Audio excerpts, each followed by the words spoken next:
ఇదేమిట్రా రావుడు, శివలింగాన్ని తీసుకొస్తానని బయలుదేరి ఆలయం దగ్గర తీసుకొచ్చావేంటి?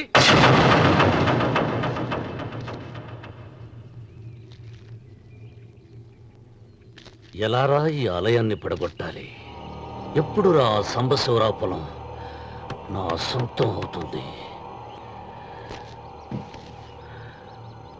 వెంకన్న, నా పట్టుదల కోసం నేను ధరించిన ఈ నల్ల చొక్కా ఎప్పుడురా మార్చేది? ప్రతీకారం కోసం ప్రమాణం చేసి వేసుకున్న నా తండ్రి మొలతాడు ఎప్పుడురా నా మెడ నుంచి ఊడిపడుతుంది? వెంకన్న, చెప్పరా, ఆ ఆలయాన్ని పడగొట్టి ఉపాయం చెప్పు. ఇంత జరిగినా కూడా నీ అహంకారం తగలేదురా? నారు పొయ్యకుండా నీరు పెట్టకుండా ఈ ప్రపంచంలో పెరిగేది ఒక్కటే, అహంకారం. అది నా సొంతం.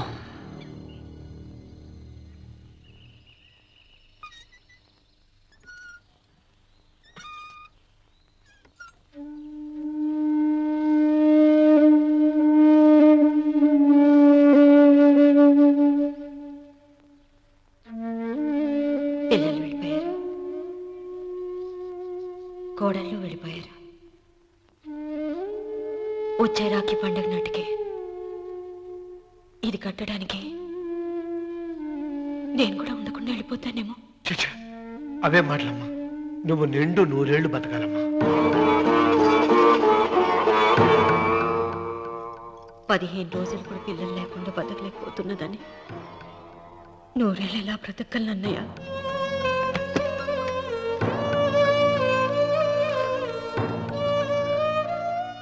వీటి కోసమేగా మా పిల్లలు ఇద్దరిని ఇంట్లో నుంచి వెళ్ళగొట్టారు.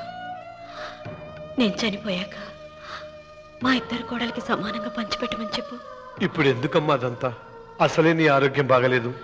నన్నెప్పుడూ నిండు ముత్తైదుగా చూడాలనేది ఆయన కోరిక. పోయే ముందు ఒక్కసారి నిండుగా అలంకరించుకోవాలని ఉందన్నయ్య.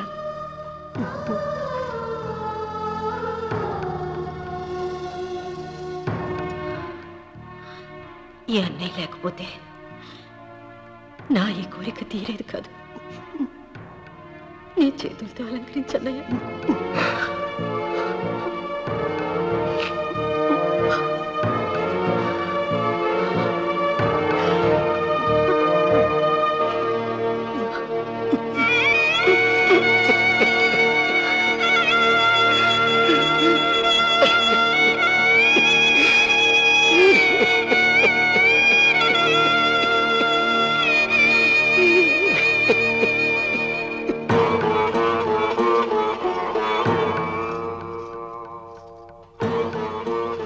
ఏమిటి సీత? వడ్డానం పట్టట్లేదు, సరిగ్గా పెట్టండి. పేరంటానికా?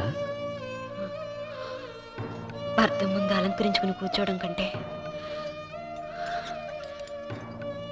ఆడదానికి వేరే పేరంటే ఉంటుంది చెప్పండి. ఏమండి, మీరు ఉత్తమ జాతి స్త్రీ రెండో కోరిక కోరదు అన్నారు. అందుకే మిమ్మల్ని అడగలేకపోయాను. కానీ చనిపోయే ముందు నీ ఆఖరి కోరిక ఏమిటి అని అడుగుతారు. నా ఆఖరి కోరిక ఆ శివలింగాన్ని తీసుకొచ్చి ఇంటి ముందు ప్రతిష్ఠించండి. సీత, పళ్ళు గట్టిగా ఉంటాయని, నాలుక మెత్తగా ఉంటుందని మనం పళ్ళకే ఎక్కువ విలువనిస్తాం. వయసు పైన పడుతుంటే ఒక్కొక్క పన్ను రాలిపోతుంది. వయసు పెరుగుతున్న కొద్దీ ఒక్కొక్క బిడ్డ దూరం అయిపోతాడు. కానీ నాలుక మాత్రం భర్తకు భార్య లాంటిది, భార్యకు భర్త లాంటిది. బ్రతికినంతకాలం తోడుగా ఉంటుంది. బిడ్డలు దూరం అయిపోయారని ఏదోదో మాట్లాడుతున్నావు.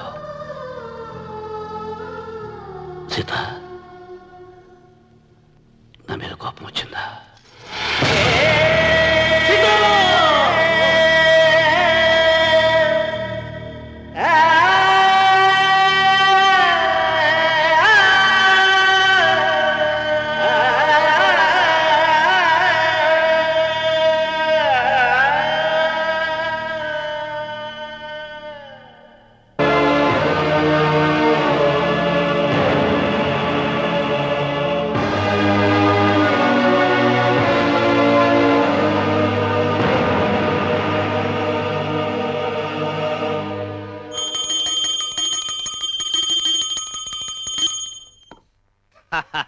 అక్కడ రామన్న చౌదరి చచ్చిన పేళానికి దీపం వెలిగిచ్చాడు, ఇక్కడ ఈయన అమ్మూరికి ఆరతిలిగిచ్చాడు. నేను ఆ రోజే చెప్తేనే అది చాలా మహిమగల శివలింగము, దాని జోలికి పోతే సర్వనాశనం అయిపోతాడని. పిల్లలేమైనారు? ఇల్లు వదిలిపోయినారు. పెండ్లాము లోకం ఏడ్చిపాయ. ఇక రామన్న చౌదరితో పాటు ఆయన వంశం కూడా గబ్బులేచిపోతాడు. ఒకవేళ భయపడి ఆ శివలింగం మళ్ళీ యథాస్థానంలో పెడతాడేమో. పెట్టడు. పెట్టాలని ప్రయత్నిస్తే ఎట్లా ఆపాలనో మనం చూసుకుందాం.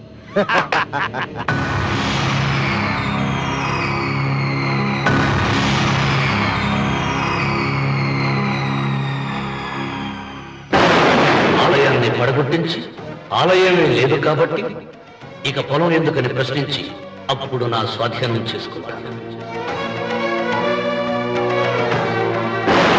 అమ్మవారి ఆలయాన్ని నువ్వు తాకలేవు.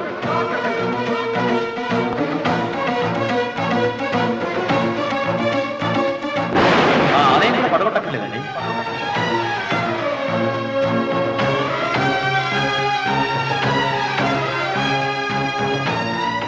నీ వంశం నిర్వంశమైపోతుంది.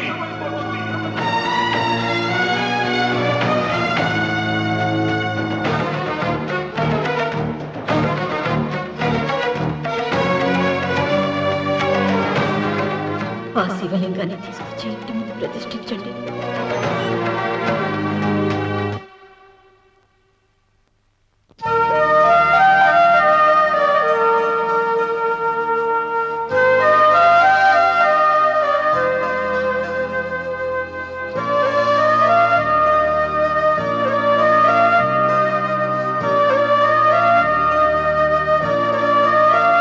రావుడు, ఆ నెల తర్వాత నీకు శుభవార్త. నీకు మనవడు పుట్టాడు రా.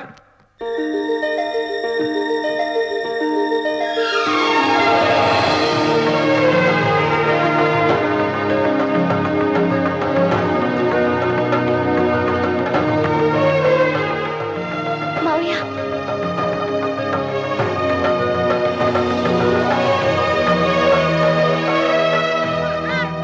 నా వంశం నిర్వంశం అయిపోతుందని జటాధారి శపించిన ఎదిరించి నా ఇంట పుట్టిన మొదటి వంశాంకురం.